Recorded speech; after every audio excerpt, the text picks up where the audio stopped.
Baik, pada sesi ini kita akan membahas kelanjutan dari komponen struktur tarik ya, yaitu mengenai keruntuhan komponen struktur tarik yang ketiga ya, yaitu geser blok ya. Jadi atau yang biasa disebut dengan shear block ya, atau block shear ya bahasa Inggris. Kita akan mereview sedikit ya apa yang kita pelajari sebelumnya mengenai kekuatan tarik dari penampang struktur baja. Jadi apabila suatu penampang struktur baja dikenai beban tarik, maka akan ada ya 3 macam jenis keruntuhan yang terjadi. Nah, 3 macam inilah yang kita perhitungkan untuk menentukan kekuatan dari penampang tersebut. Nah, 3 macam kondisi ini, yang pertama adalah leleh tarik ya atau tensile yielding ya. Ini biasanya terjadi pada penampang gross yang jauh dari sambungan ya, atau bisa di tengah-tengah batang ya. Kemudian yang kedua yaitu keruntuhan tarik atau fracture yielding ya, di mana keruntuhan tarik terjadi pada bagian sambungan ya di sini, atau bagian pada lubang-lubang sambungan. Di sini akan terjadi fraktur atau patahan sehingga struktur bisa terjadi kegagalan atau failure di sini ya. Yang ketiga adalah geser blok ya. Ini adalah kombinasi dari keruntuhan geser dan tarik ya. Di mana di sini juga terjadi di sekitar sambungan. Jadi ada bagian blok dari batang yang akan sobek ya seperti ini. Copot ya ketika dia awalnya utuh. Kemudian dia copot ya. Ada yang mengenai geser, ada yang mengalami tarik sehingganya bagian ini terlepas ya. Nah, ini kita akan membahas yang ketiga, yaitu mengenai geser blok ya. Nah, di sini untuk perhitungan keruntuhan leleh tarik dan keruntuhan tarik sudah kita pelajari ya pada sesi sebelumnya. Baik, kita lanjutkan. Nah, di sini kita akan membahas geser blok ya, atau istilahnya block shear ya. Jadi di sini pada sebuah elemen plat baja yang tipis ya, yang menerima beban tarik. Jadi umumnya disambungkan dengan alat pengencang ya, dengan baut ataupun las. Nah, tahanan dari komponen tarik tersebut terkadang ditentukan oleh kondisi batas sobek ya, atau disebut dengan block shear atau geser blok ya. Nah, jadi kita sini terlihat ya ada suatu bagian dari elemen penampang yang terlepas ya.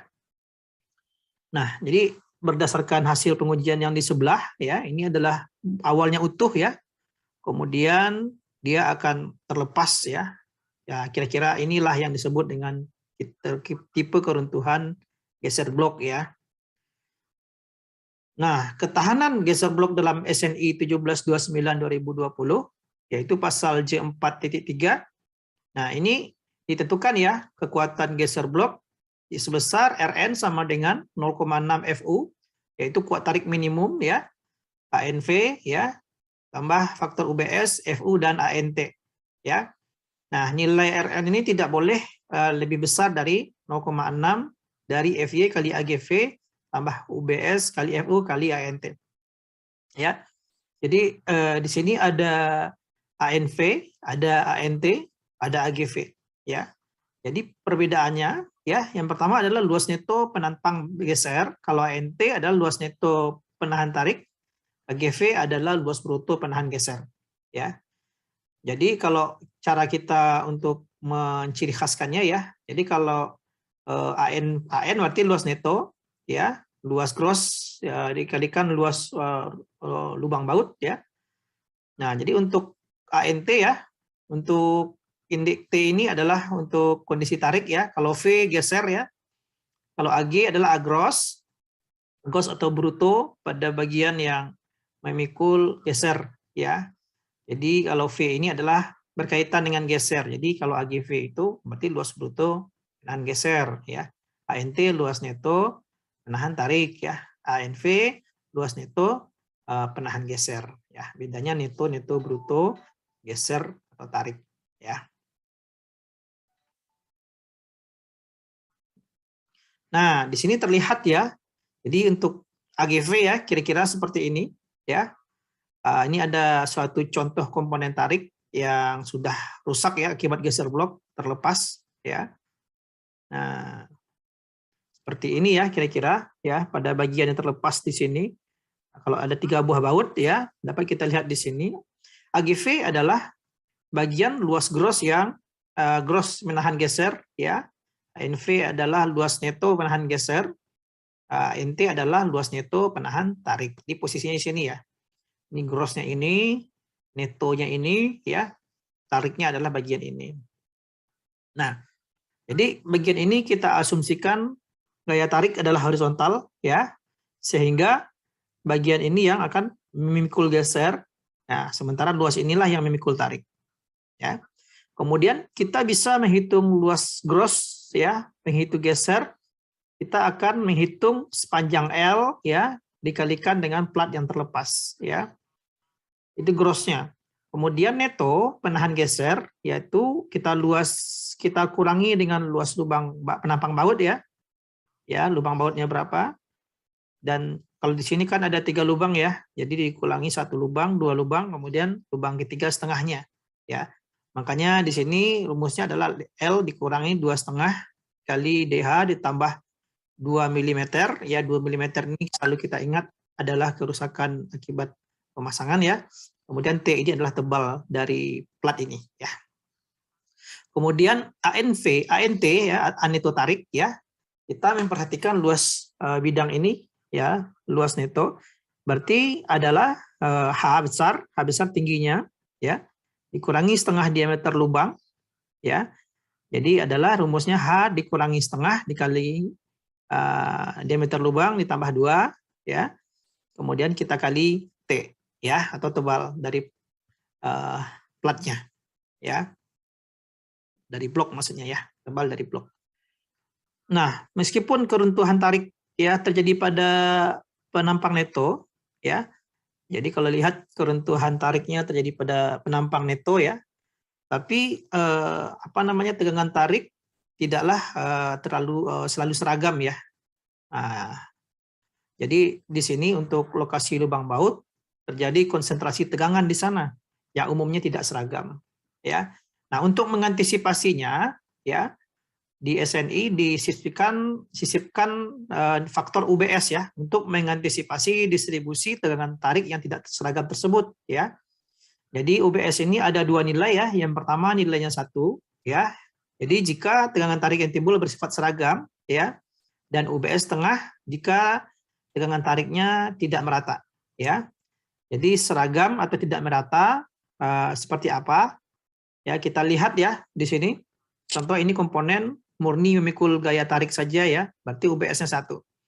Ya, jadi di sini hanya memikul gaya tarik saja dia. Ya.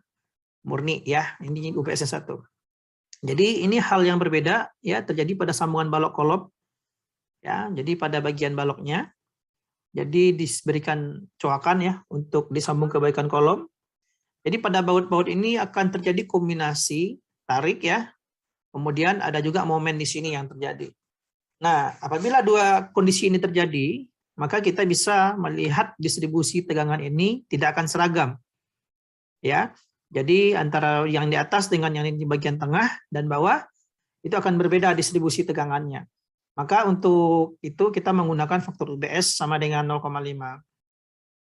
Kemudian untuk menentukan kuat rencana dan kekuatan izin ya merupakan DFBK atau DKI ya. Jadi untuk DFBK kita berikan dengan faktor ketahanan atau sebesar 0,75. Kalau metode DKI nilai yang tadi yang RN kita bagi dengan faktor omega ya, faktor keamanan yaitu sebesar 2 ya. Nah, kemudian kita akan melihat studi kasus ya, bagaimana cara menghitung kapasitas dari suatu sambungan apabila kita ingin menghitung pengaruh dari geser bloknya ya. Jadi di sini diketahui ya penampang struktur tarik ya dengan penampang L 150 kali 100 kali 12. Jadi adalah siku yang tidak sama kaki ya, beda. Jadi kalau kita lihat ya, ini adalah kaki 150-nya ya. Kemudian yang 100-nya yang tidak tersambung ya. Di sini. Nah, jadi baja yang kita gunakan ASTM 572 kelas 345 ya, dengan FY 345 dan FU-nya 450 MPa. Kemudian disambung dengan 3 buah baut M20 ya. Jadi ada baut dengan jarak-jarak yang diketahui ya. Nah, tentukan kuat geser blok dari komponen tersebut dengan metode DFBK dan DKI. Kemudian tentukan pula kuat tarik desain ya dan kekuatan tarik yang tersedia ya berdasarkan metode DFBK dan DKI ya. Nah, di sini terlihat ya X bar-nya adalah 24,1 ya milimeter. Ya, jadi kalau kita lihat di tabel profil baja akan ada data seperti ini. Nah, kemudian langkahnya adalah ya, yang pertama ini kita cek ya, ini adalah bagian yang akan copot ya. Kalau kita perbesar ya, jadi bagian ini akan terlepas menjadi seperti ini ya. Nah, jadi bagian ini adalah bagian yang mengalami geser. Kemudian ini bagian yang akan mengalami tarik atau tensile ya. Jadi data yang kita peroleh ya, diameter bautnya adalah 20 sehingga diameter lubang kita tambah 2 mm ya, sehingga diameter lubangnya 22 mm ya. Kita hitung agros ya. Untuk AGV itu agros shear ya, V itu geser. Kita hitung agros bagian yang mengalami geser adalah sepanjang 250 mm. Ya, ini dia. Kita kalikan dengan tebal dari sikunya, tebalnya adalah 12 ya. Maka 250 kali 12 didapat nilai 3000 mm persegi. Kemudian kita hitung aneto geser ya.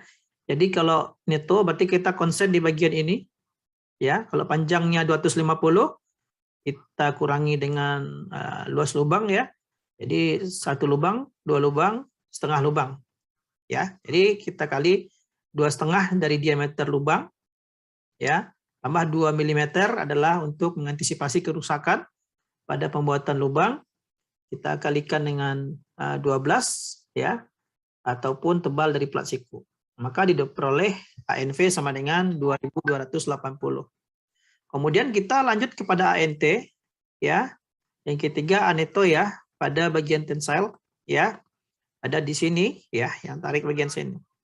Karena aneto kita harus menghitung agros dikurangi lubang baut ya.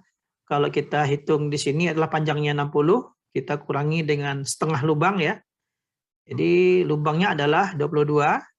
Kita tambah faktor tadi kemungkinan rusak pada saat pengerjaan itu adalah 2 ya. Ini nolnya harusnya tidak ada ya. Dikalikan 0,5 ya. Dikalikan 12 dapat ANT 576. Kemudian kita lanjutkan RN sama dengan 0,6 kali FU kali ANV ditambah UBS kali FU kali ANT ya. Jadi kita lihat UBS-nya adalah 1 ya. Karena beban tarik yang sulasi ini saja ya. Jadi di sini untuk ANV sudah kita hitung, FU 450 ya, ANT juga dapat 576 sehingga totalnya adalah 874.800 Newton. Ya, kita cek persamaan ini tidak boleh lebih daripada nilai yang ditetapkan ya. Ya, jadi di sini kita lihat ya 0,65 kali 345 kali 3000 ya, 1 kali FU 450 kali 576 sama dengan 880. Jadi 200. Jadi nilai kita yang dapatkan lebih kecil daripada ini. Jadi kita nyatakan oke ya. Kita ambil nilai terkecil ya. Ini ya. Kemudian untuk menghitung nilai DFBK ya, yaitu 0,75 kali 874.800 ya. Ya, sama dengan 656.100 Newton. Kita konversi ke kilonewton, 656,1 kilonewton. Nah, untuk metode DKI, ingat tadi adalah RN kita bagi dengan omega atau faktor keamanan, maka didapat hasilnya adalah 437,4 kilonewton. Nah, selanjutnya kita akan menghitung tensile yielding ya. Jadi kalau tensile yielding, tinggal kita masukkan saja ya. Nilai lelehnya berarti untuk DFBK 0,9 Kalau metode DKI, maka F yield dikali AG dibagi safety factor ya, angka keamanan yaitu 1,67. Maka kita dapatkan metode DFBK. Jadi di sini adalah luas gross penampang ya, yang kita lihat dari tabel profil ya, untuk siku 150, 100 dan 12 ya, profil ini ya. Nah, jadi sehingga didapat 886,8 kilonewton. Nah, kalau DKI adalah 590,1 kilonewton ya. Nah, selanjutnya kita akan menghitung keruntuhan tarik ya, maka kita harus menghitung A efektif ya. Untuk menghitung A efektif kita membutuhkan nilai faktor shear lag atau U ya. Jadi kita bisa mengambil faktor shear lag dalam tabel D31 ya. Jadi kita ambil kasus 2 dan kasus 8 ya.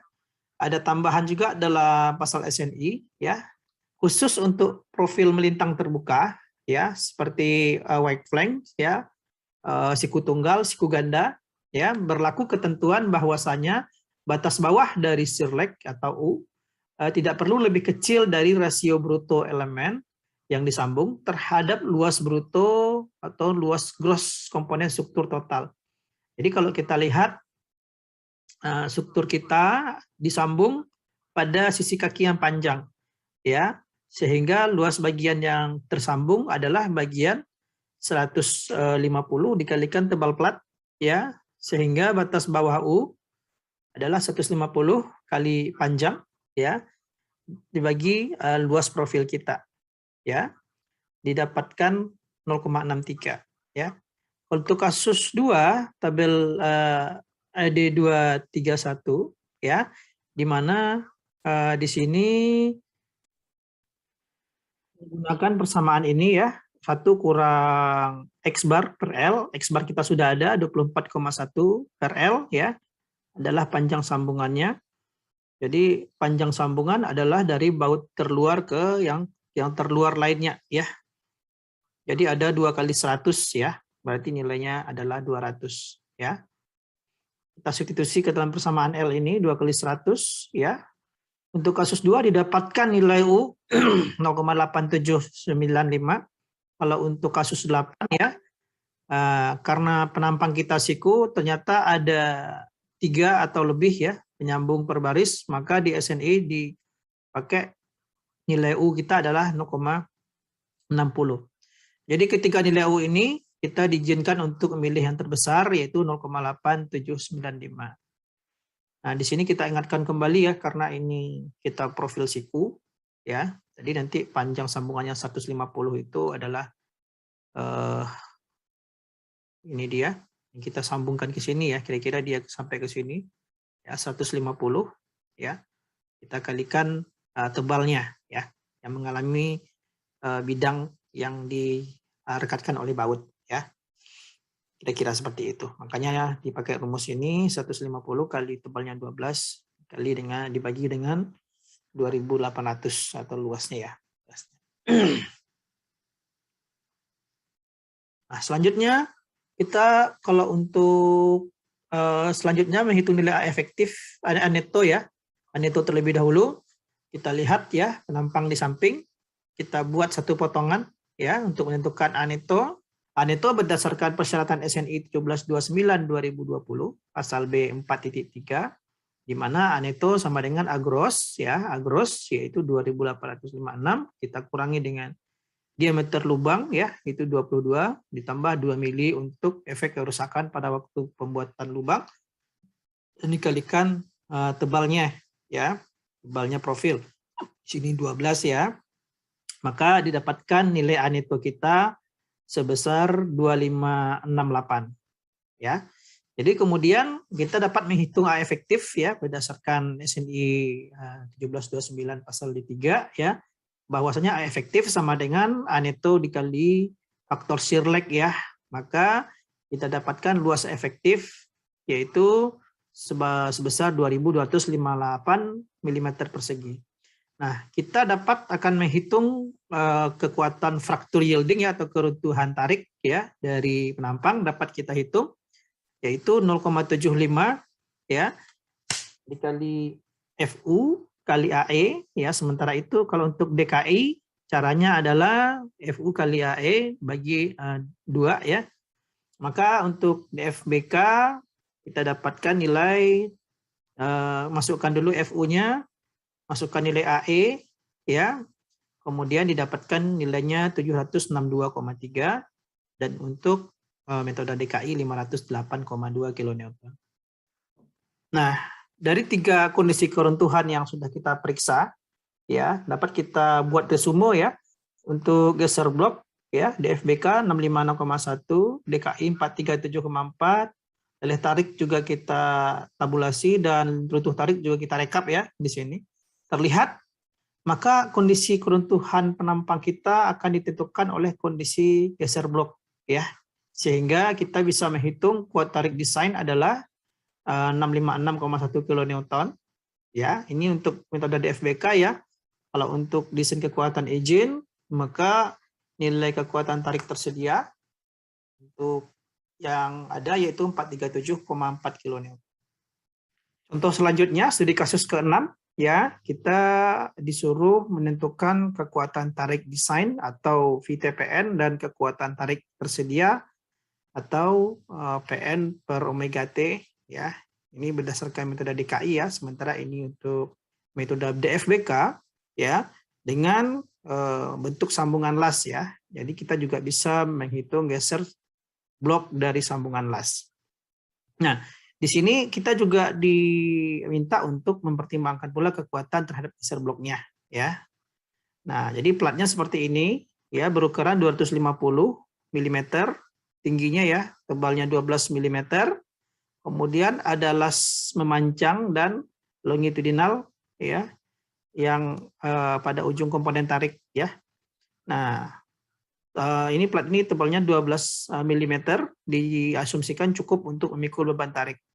Ya, nah kita periksa terlebih dahulu kondisi tensile yielding ya, kondisi leleh tarik, di mana untuk DFBK F yield-nya adalah 250 ya, agros penampang, di mana kita lihat tinggi plat 250 ya dikali 12 ya.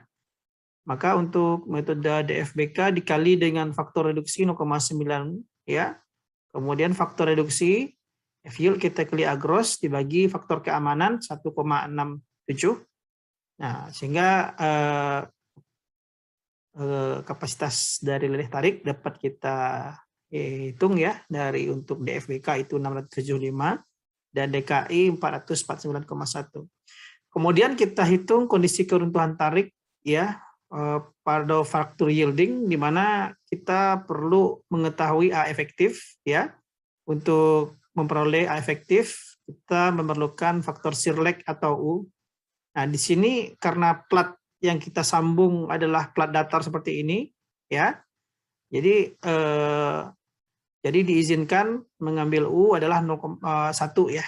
Berarti tidak ada eksentrisitas yang terjadi pada sambungan, sehingga A efektifnya adalah A neto dikali U, ya. Karena tidak ada efek lubang baut, ya, maka A neto sama dengan A gross ya. Jadi A efektifnya sama dengan 3000 mm persegi. Kemudian kita langsung dapat menghitung kekuatan keruntuhan tarik, yaitu FU kita kali AE ya. Pada metode DFBK adalah 0,75. Kalau metode DKI FU kali AE ya dibagi 2 ya.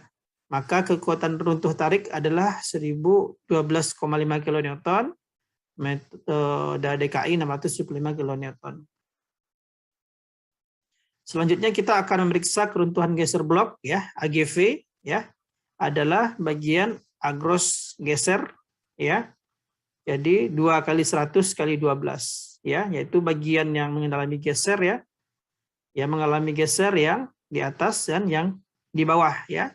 100 kali 100 ya dikali dengan ketebalannya 12. Maka didapat 2 kali 100 kali 12, maka 2400 mm persegi. A neto geser ya, maka tidak ada lubang, maka sama dengan nilainya 2400 ya.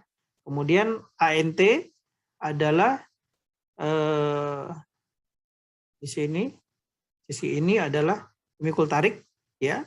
Maka kalau kita lihat di sini 250 dikali 12 ya. Nah, jadi itu yang data-data yang sudah kita ketahui. Nah, ini tadi ANV ini karena tidak ada lubang nilainya sama dengan AGV ya.